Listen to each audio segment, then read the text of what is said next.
to me, the path from just starting the podcast and the community and various things that we tried, and then the happy hour and the Drinkin Things, which itself may be an imperfect step to something else, is just a great diagram of this imperfect path to what I think could be something extremely exciting and energizing. Business is messy and unpredictable. Sometimes lonely. So lonely. So lonely. And inspiration can often come from really weird places. We pick up where the bullet point blogs and the highlight reels leave off. We start with the stories. Welcome back to So Here's My Story. I'm Jody. I'm Elliot. And in today's episode, we talk about imperfect steps and the value of seeing a step for what it is, which is, it doesn't have to be the answer to everything, but you take what you love and then move forward to something better. Well, now they don't have to listen to the episode. No, so thanks for tuning in.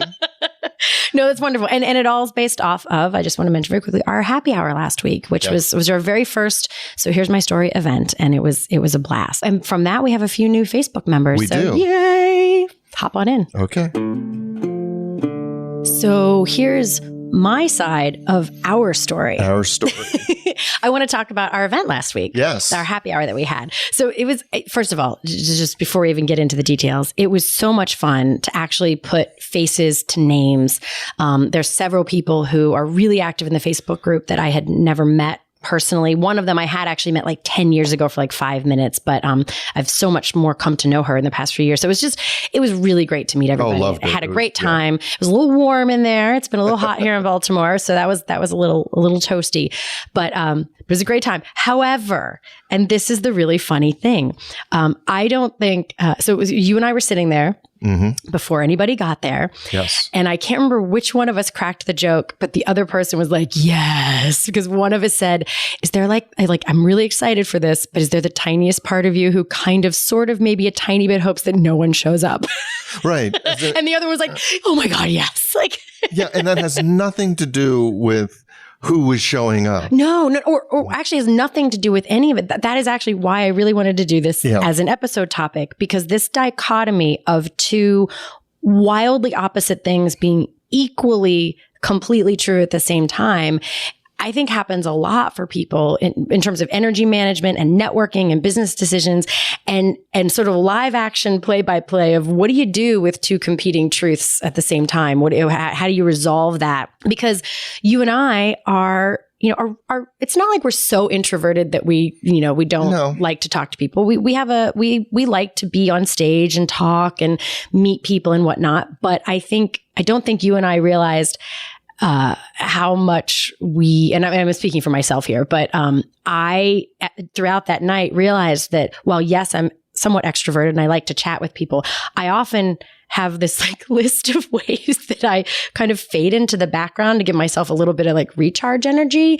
And that includes everything from just sort of exiting one conversation and then sort of sitting outside of another conversation for a little bit and not having to participate in it, or wandering off, or faking a bathroom break. Yes. For Well, so I've heard people describe, the characteristics that I attribute to myself as being an extroverted introvert. But diagnosis aside, because I know that you're not an introvert because I've seen you sing on stage and I've seen that's anyway. But in other words, you don't shrink from all attention and want to just be in a darkened corner somewhere. Correct. Nor do I. But on my terms is the thing I'm realizing. Yes. That's right. So what was difficult was I like it when the attention is on my message, whether I'm representing a client, whether I'm giving a that's interesting. talk.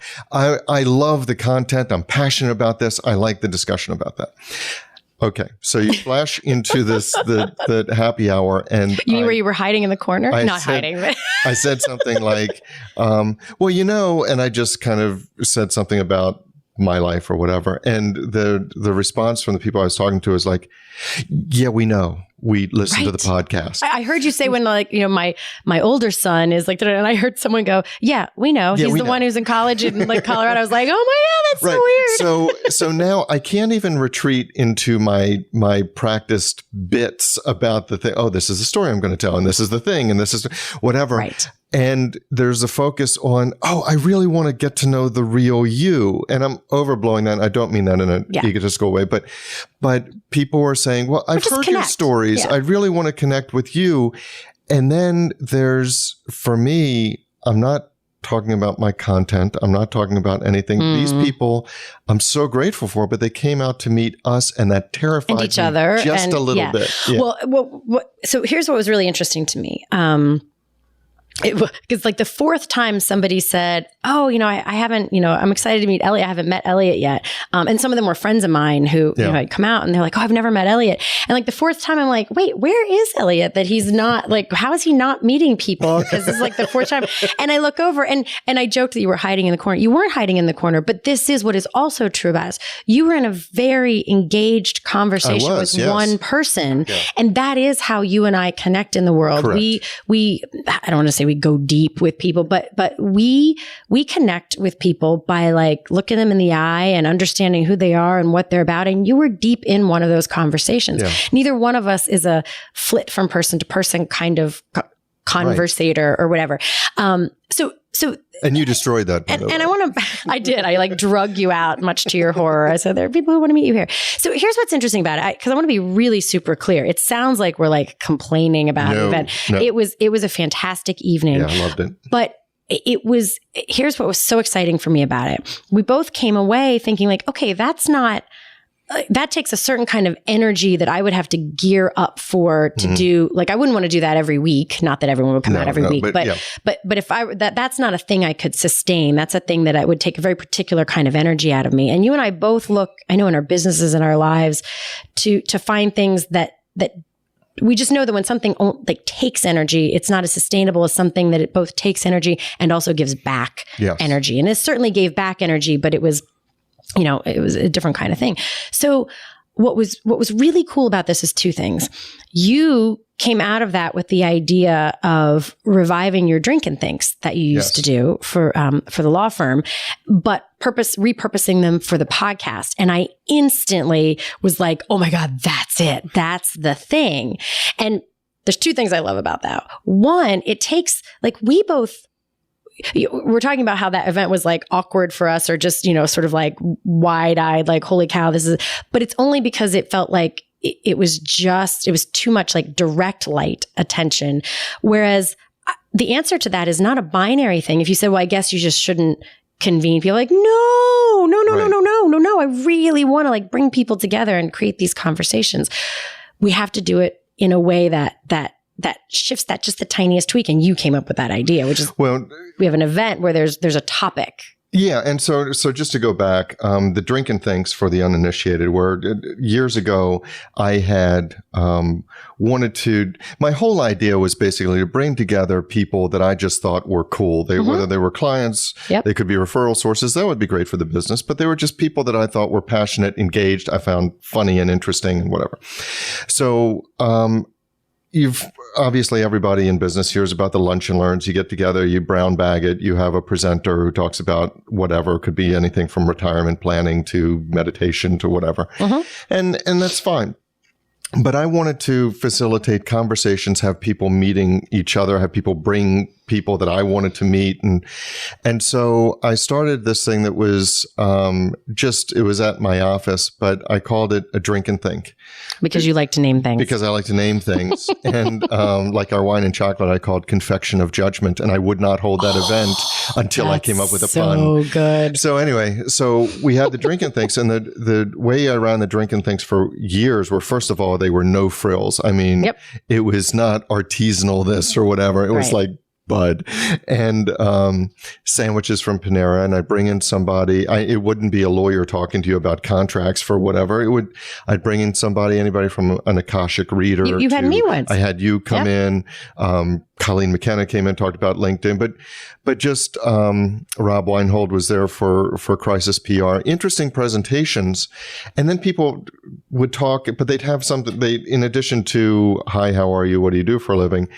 They'd have conversations about this presentation and they had an entree to meet each other that wasn't just small talk. So anyway, those were the Drinkin Things. So after our happy hour, and both of us loved some of the energy from it, but some of the energy was just, not quite what we wanted to sustain us in the long run. Mm-hmm. The concept that I had and then we kind of refined together was thinking about, okay, what if we had a drink and think, but instead of a presenter or something, we did maybe, and this is still an exploration stage, we taped a live episode. Mm-hmm. And whether it's us or whether we have somebody else come in with their story, but we do the live episode in front of people and then... And possibly including them. We have got a bunch of ideas going here. There's so many things. Yeah. And we have a forum for people to meet each other, for us to meet them, to interact, and also to focus on some real honest stories and content. And here's why I wanted to do this episode, because if anyone's listening, they're like, are we just listening in on a planning session? Kind of. No. But here's why this gets me so excited. We've talked about this before. We've had a bunch of ideas. We've thrown ideas out. Some of them we sort of let filter off and they don't actually get executed. And a lot of that is because I don't think we often didn't have an exact clear why, but I was okay with that because I knew we were stabbing around for like, what's the right thing? Yeah. And a couple of people even said like, well, what's the purpose of this happy hour? Like, what are you, I was like, I don't like the purpose is it was an idea and the people in the Facebook group that we really care about were excited about it. And so we were happy to do that. And so therefore we're like, yay, let's try this thing. But in and of itself, it doesn't have exactly a purpose that we're trying to get out of it. And all of a sudden, this is what I love. By doing a thing that then wasn't quite, that wasn't like, oh, hey, we knocked that out of the ballpark. I don't know how else we would have gotten to this next thing that now suddenly all these puzzle pieces are making sense. Like what we do, like there's so many things that are now going like, tuk, tuk, tuk, tuk, tuk, tuk, tuk, and like falling into place that makes sense of like what we do next. And I want to bring that up because it's so hard. I think we want to think things through and get it right before we take a first step so often. Yeah. And even though I know that this is true, I forget sometimes that the only way to figure a thing out, the only way to get clarity or confidence is via action. Yeah, definitely. And so I think looking at the happy hour, you could say, well, am I going to do this? Did I like this? Yes. Okay. So how often am I going to do this exact same thing? Right. Or you can look at it and say, okay, what did I really love about this? Yes. And it doesn't have to be all of it. Could be 80%, could be 85%, whatever. But what did I really love about it? Well, for me, and it was the chance to meet and connect with our community, number one.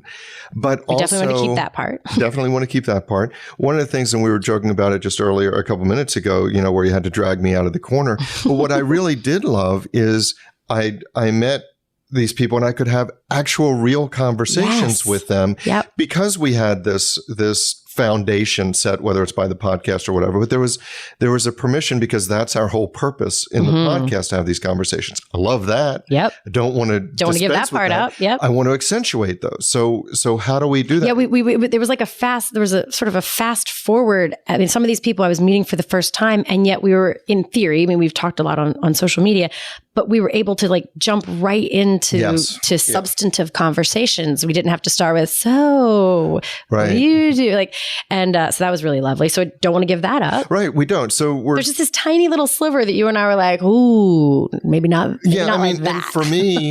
For me, I get, and we've talked about this in previous episodes, I get a little bit shaky. This is going to sound so bad. I don't mean it this way, but shaky when the attention is just on me personally saying, oh, I love what you do. Or I like the message. I like what I'm talking about. And I love it when people are engaged by what we have to say and want to participate in the conversation. That's the greatest thing for me when somebody says, I was talking to my, to my radio in the car. I was talking to this. Yep. I love that people want to be part of the conversation. I want to create that broader conversation. That's what I loved about the happy hour. Yep. And now that's what I want to look at and distill. Well, but this is exactly the point, though. If the happy hour format feels more like like, I don't know, like going to a Tony Robbins thing or something, that's all about Tony Robbins, not to pick on Tony Robbins, but there's that sort of like guru kinds of thing where like he's the guy or whatever. Versus like the power of like, I think you and I both love the feel of like convening an important conversation. Yeah. We don't necessarily want to be standing in front of the room telling people things. That's not fun. In fact, it was the one thing we talked about was like a limitation of the podcast was like that we're talking out, and that's why we started the Facebook groups. There could be more of a conversation. So what I think is so cool is the happy hour was the first way to try and get people together. And it really made us hone in on that convening part. Is like, it's a step in the right direction because now we're face to face. We're not just talking out into the podcast. So we want that, but we want to take it a step further and find a way where we're convening a conversation and not about just sort of this. To me, it feels like this directional thing, like a circle versus more of like a triangle. Well, it is. I will tell you, when I started the Drinkin Things, I had a conversation with a friend of mine who I was trying to explain the concept to him. And he said, oh, so, well, that sounds exhausting. If you're going to be presenting at every single Drinkin Thing, it sounds really tiring. So that would be exhausting and nobody would come. Why would anybody come? Just to hear me present on everything. And he said, okay, but if you're not presenting at every Drinkin Think, then what's the point? Why would you do this with your business? And so what I explained was my thinking on this, which is I wanted the people I care about to believe in their heart there was a huge benefit to being in Elliot's circle. That's what I wanted. Not the benefit was that, oh, Elliot can be my lawyer, or that I learned about this. Right. But there was a benefit to being in the Elliot circle. soup is a good. Yeah, but there's a reason for that. And so that's what I see in this. I don't have a need to have it's just our message out there and we set the content.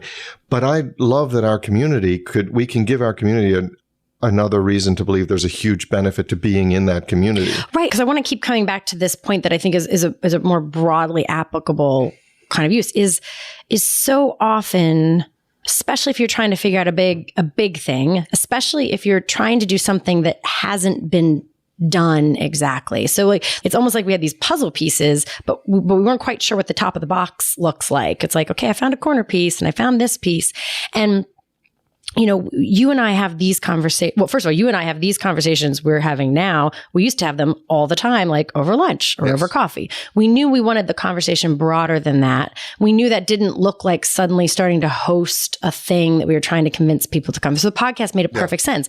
But each solution has its own little set of problems you have to solve. So now we have this broader group of people, which, by the way, quick side note, I was looking at our stats a couple of days ago and I realized what a huge following you, how many listeners we have in like the San Francisco area. I know, that's crazy. It's actually, it rivals our local group. So hello, California. That's super exciting. And we can't easily convene our California people. I mean, unless we do, that could be our next thing. Right. We could do a Drinkin Thing in San Francisco. And we also started trending in Japan, which again, odd, but great. I know. So we've got this broader thing, but the thing I know you and I care about the most is convening these conversations that aren't happening as often as we would like them to. And so the happy hour made perfect sense, but also like an imperfect step. That's the part I want to come back to, is not underestimating the immense power of continually making imperfect steps forward, gathering the not that from it and redirecting a tiny bit. Because I have never felt it as strongly as I feel right now. Because I'll tell you, it's been weighing on me a little heavily. I felt like we tried a little bit of this, we tried a little bit of that. And I'm like, are we just aimlessly, stammering? What is the word I want? Aimlessly stumbling around.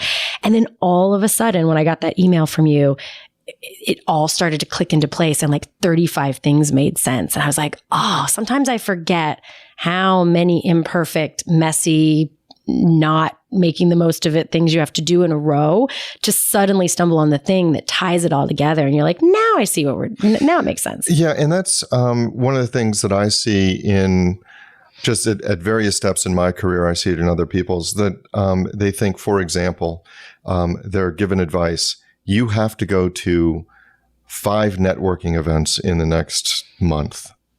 but they don't love networking events, but they went to this one and it's slightly better. But they tend to think, I did, that, well, there's a choice. Either I go to this networking event or I just sit at home. It's a binary choice. Right.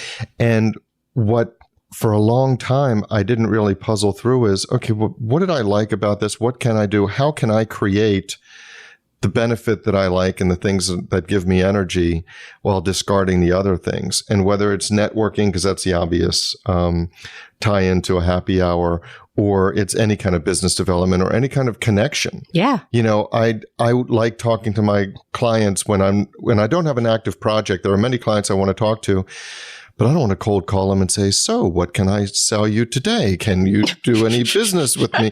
You know, but I do want to connect with them. And how do I do that and get the energy and keep them in my circle, but make sure that I'm not selling them because I hate being that guy and they don't want to connect with that guy anyway. So to me, the path from just starting the podcast and the community and various things that we tried, and then the happy hour and the Drinkin Things, which itself may be an imperfect step to something else, is just a great diagram of this imperfect path to what I think could be something extremely exciting and energizing. Yeah. And the, I totally lost my train of thought. Where wow, I was so excited about it, and now it's gone. You know, most people, I think they'd like to follow up my long rambling things with something akin to, and I'm just going to paraphrase here. You're right, Elliot. I think that's probably where you're going. Stop distracting me. Well, no, it's the, I think it's that we always joke about the eat the fish, spit out the bones thing. Just staying true to like the thing you're trying to create. I know what it was now. I was just basically babbling for a second. That was runway. I'm like, it'll come to me. It'll come to me. You mentioned networking, because, you know, I always want to like take these things we talk about and think about all the different ways that it's applicable, because it feels so applicable to me. But networking is one of the key ones. Like, yeah, if it's not fun, it doesn't mean you don't do it. But everything changed for me with networking when I suddenly realized like successful networking event, whether is either a much smaller event, or if it's a 200 person event, it doesn't mean I don't go, but I get to go into that thinking, there's, you know, if I talk to one interesting person that I would like to talk to again someday and follow up with, that's success. Like I had that at an event the other day, and at the end, I totally ended up nerding out with this guy unexpectedly about like neuroscience stuff. And he just didn't seem like a neuroscience person when you first met him, but he mentioned something and I was like, oh, blah, blah, blah. And he was like, oh, blah, blah, blah. And all of a sudden we were like, blah, blah, blah, blah, blah, blah, blah. Here's a book. And at the end, he said, oh, I'm so sorry. I took up all your time and I kept you from meeting people. And I was like, oh, let me be super clear. Like, I would rather meet one interesting person. I don't need 25 people. Like, I don't even know what I do with 25 people. No, and that's right, because a lot of times we hear goals or have goals forced upon us that aren't true to us. I want you to collect 10 business cards by the end of the event, or it's not a success. Right. For what? For what? Like, what are you going to do with them? Yeah. And maybe for some people it is. Maybe they call and they have 9 coffees out of it. Yeah. But if that's not you, just like, you know, we had to look at various events and figure out what was and what wasn't us. If that's not you, then figure out what is. Yeah. And that's what we're going to do. So I just had an idea, a random thought that I just want to throw out there for anyone who has made it to the end of this episode. And it sparked when I mentioned the San Francisco thing. Wherever you are, I mean, I can look at the stats and see where we have these like pods of people. And I don't know if those people know each other, but that is a really fun thing. Like, if we can help coordinate that, if you would like to host like your own kind of drink and think, or your own gathering of people who enjoy this kind of conversation, that you could be having in person, reach out to us. You know, talk to us at sohere'smystory.com. You can find us on Facebook, all those kinds of things. You can also call the number, but I can't remember what it is off the top of my head, but it's on the website at sohere'smystory.com in the top corner. But reach out to us, because we can help to convene some of that potentially. But it's just kind of interesting thought. Even live stream something. Yeah. I see, now I'm having more thoughts. This is exciting. Yeah. Definitely. So stay tuned for a Drink and Think near you. Bum, bum, bum. So that's our story. But the discussion doesn't have to end here. No, it does not. In fact, we don't want it to. No, we don't. That is why we actually have our private Facebook group, which we started to make sure that we could get your comments, your rants, your thoughts, your stories. Your stories. You can find links to that group as well as show notes and links to subscribe via email and how to find us just about anywhere you can possibly find podcasts at sohere'smystory.com. And you can also find us on Facebook and Twitter at SHMS Podcast. And since we know it takes a village. Yes, it does. We'd like to thank our village, our super talented, incredibly patient team. And occasionally snarky team. Yeah, but in the best of ways. In the best of ways. Snarky. Yes. Good mockery. So a huge shout out to the people who actually help us produce our show. First, our sound engineer, Tom Hansen. Thanks to Christy Schmier for our brilliant show notes and all the other fantastic writing she does for us. And to Taylor Mathauer for doing just a little bit of everything. Including wrangling us. Which is no small feat. No, it's not. This is Jody Hume. And I'm Elliot Wagenheim. And you've been listening to So Here's My Story.